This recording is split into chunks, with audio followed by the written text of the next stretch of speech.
Top quality और consistent performance के लिए सिर्फ सिल्वर पंप नाम याद रखना। તો આ તરફ પોરબંદરમાં શિકારની શોધમાં રહેણાંક મકાનમાં ઘૂસ્યો છે દીપડો। રાજમહેલ નજીક મકાનમાં દીપડાના આંટાફેરા સીસીટીવીમાં કેદ થયા છે। પરિવાર ગાંધીનગર ખાતે આવ્યો હોવાથી મકાન બંધ હતું। દીપડાના સીસીટીવી વાયરલ થતાં જ વન વિભાગ દ્વારા નિરીક્ષણ કરવામાં આવ્યું છે। તો પોરબંદરમાં પણ હવે દીપડાના આંટાફેરા જોવા મળી રહ્યા છે। દીપડો જાણે શિકારની શોધમાં રહેણાંક વિસ્તારમાં આવી ગયો હોય તેવા દ્રશ્યો સામે આવ્યા છે।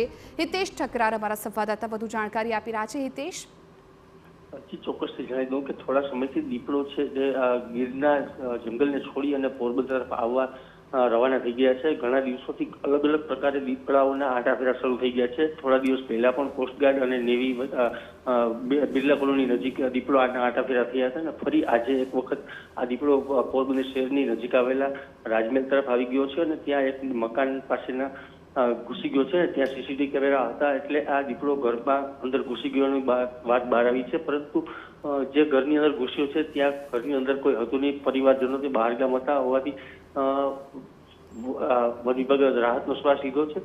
પરંતુ હજુ સુધી દીપડાએ કોઈ શિકાર કર્યો નથી। પરંતુ એ દીપડો શિકારની શોધમાં છે તે હકીકત છે અને વન વિભાગે ત્યાં પાંજરું પણ મૂક્યું છે અને સીસીટીવી ફૂટેજના આધારે અને તેમના પંજાના નિશાનના આધારે અત્યારે તેમની શોધખોળ શરૂ કરી અને બરડા જંગલમાં અથવા જૂનાગઢ શકરબાગમાં મોકલી આપવાની તજવીજ કરી રહ્યા છે। પરંતુ હજુ દીપડાના કોઈ ભાર મળી નથી।